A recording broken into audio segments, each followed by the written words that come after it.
Belvédère.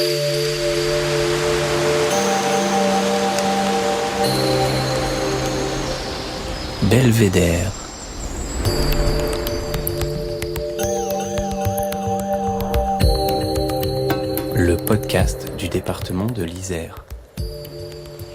Bonjour et bienvenue dans Belvédère saison 2. Dans la précédente saison, nous sommes partis à la rencontre de femmes et d'hommes qui font vivre l'Isère. Dans cette nouvelle saison produite par le département de l'Isère, nous plongeons dans l'intimité de personnes ordinaires au parcours atypique, à la croisée de toutes les missions du département. Installez-vous confortablement, enfilez vos écouteurs et laissez-vous porter.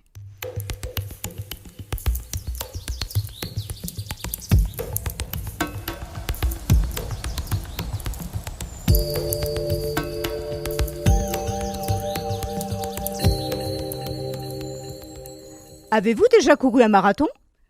Hervé Farge, lui, s'y livre régulièrement. Cet Isérois fait partie des millions de Français qui font de cette épreuve leur sport favori.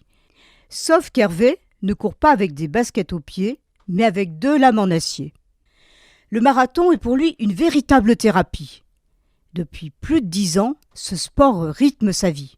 Il lui permet de surmonter un handicap duquel nombre d'entre nous ne seraient jamais sortis. Après un grave accident, au prix de nombreux efforts et d'une lutte acharnée contre la douleur, Hervé s'est construit une belle histoire. Son histoire. Celle d'un homme qui n'abandonne jamais et veut transmettre ce que l'endurance lui a appris. L'humilité, la sagesse et l'empathie. Il nous donne une belle leçon de vie. Je m'appelle Hervé Farge, j'ai 45 ans. Aujourd'hui, j'habite sur la commune de Saint-Imier. Je suis l'enfant du pays. Je suis né à Sassenage. J'ai fait toute ma scolarité, mon enfance et toutes mes premières opérations sportives et même professionnelles sur la commune de Sassenage. Depuis toujours, j'ai été versé un petit peu dans les sports à sensation. Donc j'ai fait beaucoup de canoë-kayak, j'ai fait beaucoup de mountain bike avant que ça s'appelle du VTT. On faisait beaucoup de sports à sensation, donc je me suis mis forcément sur le parapente, on s'est mis sur le deltaplane, on s'est mis sur la moto, sur le quad, bref, tous ces sports à sensation, jusqu'au jour où j'avais commencé à faire un petit peu d'aviation. Et j'ai eu un accident en 2011, donc c'était il y a quelques jours, c'était les 10 ans.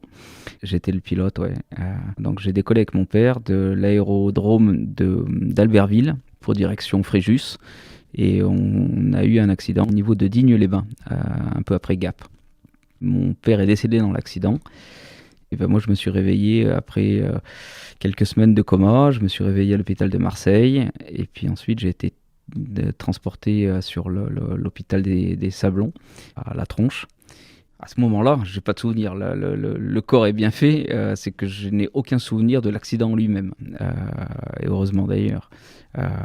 Par contre, oui, quand tu te réveilles, sorti de ton coma, sorti de tes hospitalisations, entre 2 injections de morphine, où tu arrives à reprendre des moments de conscience, tu te... Oui, qu'est-ce qui s'est passé, quoi, comment, pourquoi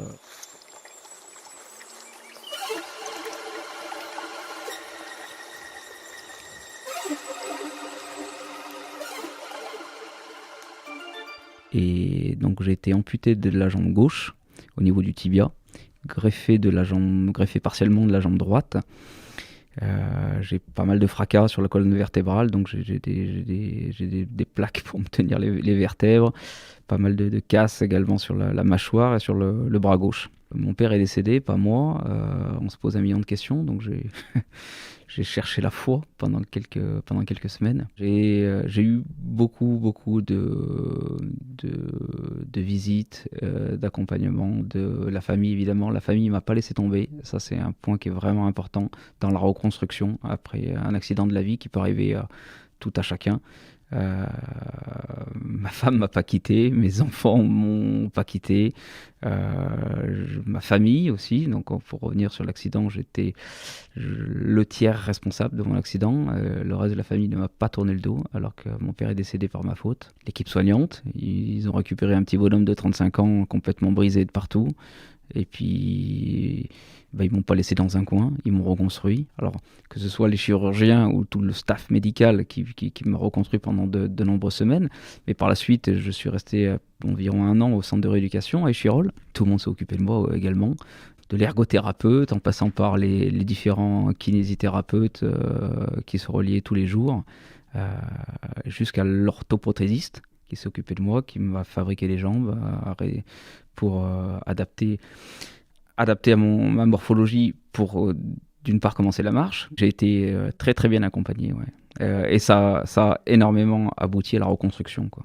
Et puis par la suite, je me suis mis à reprendre une vie un peu comme avant, avec toujours des sports un peu moins à sensation, même beaucoup moins de sensations, mais des sports basés sur l'endurance. Mais dans mon handicap, il me faut une jambe pour chaque activité.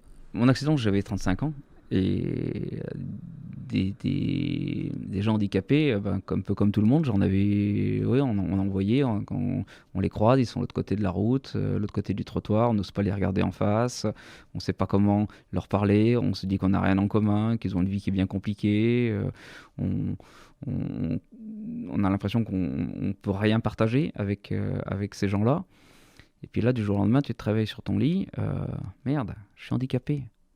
Comment je vais faire ? C'est pas prévu dans mon idéal de vie, c'est pas prévu dans ma formation, dans ma programmation. On m'a pas appris à être handicapé, je suis pas né handicapé, et cette vie, j'en veux pas du tout. Et donc très rapidement, je me suis dit, il faut que je me lance un défi, il faut que je me lance quelque chose pour que je me prouve à moi-même que je suis capable de relever un défi avec mon handicap que je n'aurais jamais imaginé me lancer quand j'étais valide. Et donc du coup, naturellement, ça s'est mis à la course à pied et notamment le marathon. Je me suis dit, avant, déjà que courir après un ballon, c'est pas drôle, mais alors courir tout seul, jamais de la vie, je me serais lancé l'idée de faire un marathon quand j'étais valide. Et parce que je suis handicapé, je vais faire un marathon.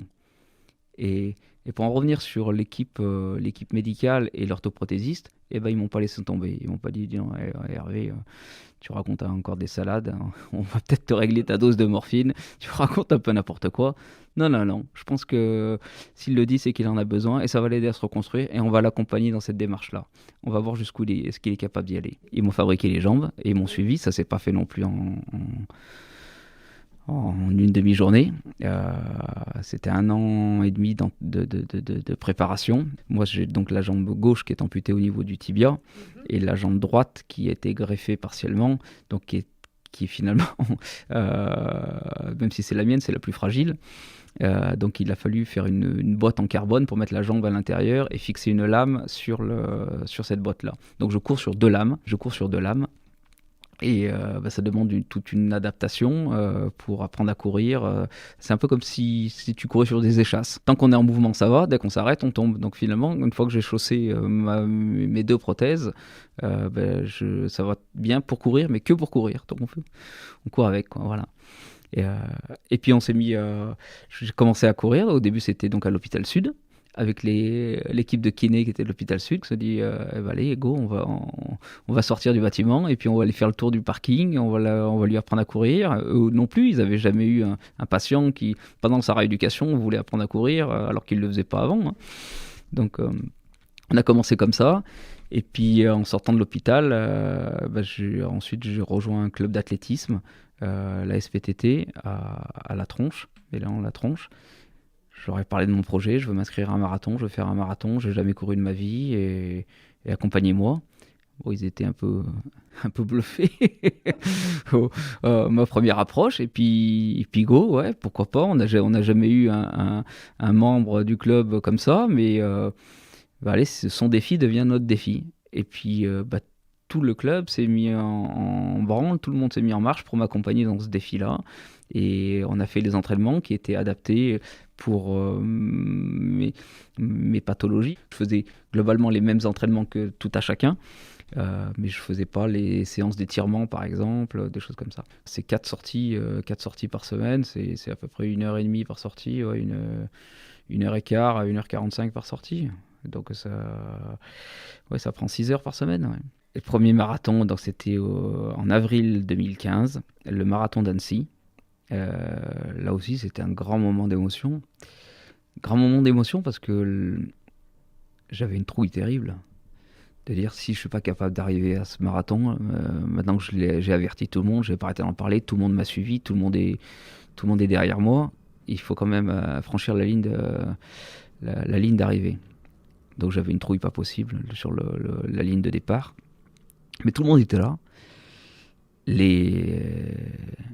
L'équipe médicale qui m'avait suivi pendant, ça faisait maintenant 2-3 ans que tout le monde me suivait. La famille, les amis, les voisins, des anciens clients. Tout le monde était là. Et à participer à cette victoire, c'est un peu la leur aussi. C'est pas que la mienne. Il y a le fameux mur des 30 km, pour ceux qui connaissent la discipline marathon. Quand tu as fini de vomir tes tripes, t'es rincé, je me dis c'est pas possible, je peux pas m'arrêter là, maintenant que tout le monde est derrière, tout le monde me suit, je peux pas craquer. Et ben non, je craque pas, je continue. Et j'ai fait ces fameux 42 km 195 quoi. Et ça a été une révélation. C'est une revanche sur la vie. C'est une revanche sur la vie de me dire, bah, maintenant avec mon handicap, j'ai réussi à terminer ce marathon dans un score qui était un temps qui est tout à fait honorable. Donc c'était mon premier marathon en 3h53, en moins de 4 heures. Il faut savoir que dans la discipline marathon, il y a les avant 4 heures et les après 4 heures. Et 3h53, c'était une sacrée victoire. Mais ça m'a donné une force incroyable, une force mentale incroyable. Alors, sur le coup, quand je suis arrivé, j'étais vraiment lessivé. Pendant 3 semaines, je ne pouvais plus marcher. Donc, j'avais le moignon qui était assez blessé. Je fais 3 semaines de fauteuil roulant. Et par contre, une force mentale que je garde depuis, de me dire si, avec mon handicap, je suis capable de faire un marathon que je n'aurais jamais fait quand j'étais valide, maintenant je peux bouffer la vie. Je peux aller sur le marché de l'emploi, je peux travailler, je peux affronter un fournisseur qui veut pas me livrer, un client qui veut pas me payer. J'ai une force mentale qui fait que je vais pas rester allongé sur mon lit avec une pension d'invalidité. J'ai Google Agenda qui m'aide à m'organiser. Comment j'y arrive ? On se fixe des objectifs, des priorités, mais c'est rien d'exceptionnel. Je fais du sport comme n'importe qui, et je pense parce que je fais du sport, je suis un homme meilleur et je suis plus posé, reposé. Ces entraînements répétés 3-4 fois par semaine, ça m'aide à réfléchir, à maturer mes décisions professionnelles qui sont un peu compliquées à prendre, comme tout à chacun, mais il y a rien d'exceptionnel, faire du sport et gérer une entreprise, quoi. J'ai fait donc le marathon d'Annecy, Paris, Lyon, et le quatrième qui a été qui s'est arrêté à quelques kilomètres après le départ, c'était le marathon de Nice-Cannes, où mes prothèses ont cassé. J'étais à peu près à 10 km du départ, quoi. Et puis après un cinquième, donc j'ai demandé l'accord. J'ai demandé une prise en charge auprès du département de l'Isère pour renouveler mes prothèses. Autant les premières prothèses, j'ai dû les payer moi-même, et donc elles ont duré à peu près 3 ans, 4 ans. Mais à force d'entraînement répété, 4 fois par semaine, bref, elles ont cassé. Et donc j'ai eu un accord de prise en charge à hauteur de 15 000 € par le département de l'Isère pour renouveler mes prothèses il y a ça 1 an et demi à peu près. Et j'ai pu faire un nouveau marathon, celui de Montpellier. Un peu frustré qu'il n'y a plus d'entraînement collectif, donc j'ai créé un CCE. C'est le club clandestin éphémère où j'ai réuni quelques copains de la course à pied, et on fait nos entraînements comme d'habitude, mais en petits groupes à 6-7 personnes, les mardis, jeudis, et les sorties longues de 25 km les dimanches. Donc, mais c'est éphémère, c'est le temps que tout ça reprenne d'ici quelques jours, quelques semaines, on va revenir dans l'ordre des choses, quoi. Une fois qu'on a mis le doigt dedans, on peut plus s'arrêter, quoi. On peut plus s'arrêter. Ces sports d'endurance nous donnent une résilience face à l'adversité qui est vraiment incroyable. Je n'ai jamais connu ça dans les sports que je pratiquais avant, qui m'ont amené à entre guillemets, à mon accident. J'ai fait beaucoup de parachutes, de parapente, de moto, de quad, de canyoning. Ça m'a C'est vraiment ces sports d'endurance où quand tu es face à ton épreuve et tu cours pendant des heures et tu n'as qu'un objectif, c'est la ligne d'arrivée, ça t'apporte une force mentale dont j'ai besoin pour mon équilibre de vie de tous les jours, mon équilibre social, professionnel. Et, euh, et maintenant j'ai atteint je pense un bon niveau en course à pied et que je veux maintenir. Donc on continue les entraînements 3 à 4 fois par semaine. Ouais. J'ai 2 filles, Émilie et Alizée. Émilie 19 ans, Alizée 14 ans. Je voudrais leur transmettre de ne pas baisser les bras, de serrer les dents. Face aux difficultés de la vie, il ne va rien avoir. On ne peut pas les soupçonner, on ne peut pas les imaginer. Jamais j'aurais pu imaginer les épreuves que j'ai traversées, qu'elles ont traversées également aussi. Mais allez, on serre les dents. La vie vaut le coup d'être vécue. On serre les dents, on s'accroche, on craque pas. On ne craque pas.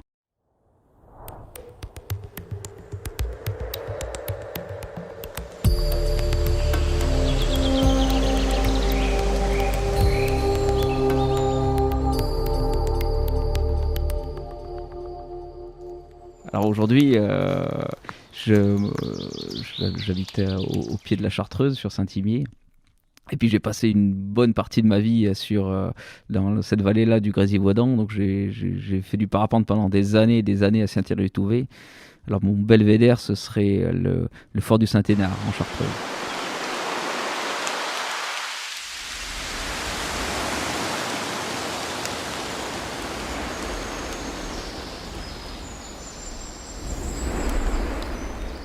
Belvédère, épisode 1, saison 2 avec Hervé Farge, c'est terminé pour aujourd'hui.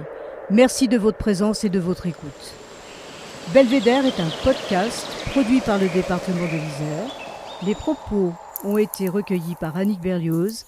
La réalisation est signée Émilie Vadel du studio de création sonore Scadi & Co. La musique a été composée par Denis Morin, Vague Imaginaire. Retrouvez tous nos podcasts et tous nos rendez-vous sur www.isère.fr et sur votre plateforme de podcast préférée. Vous avez aimé ? Laissez-nous 5 étoiles et un commentaire sur Apple Podcasts. Et à bientôt.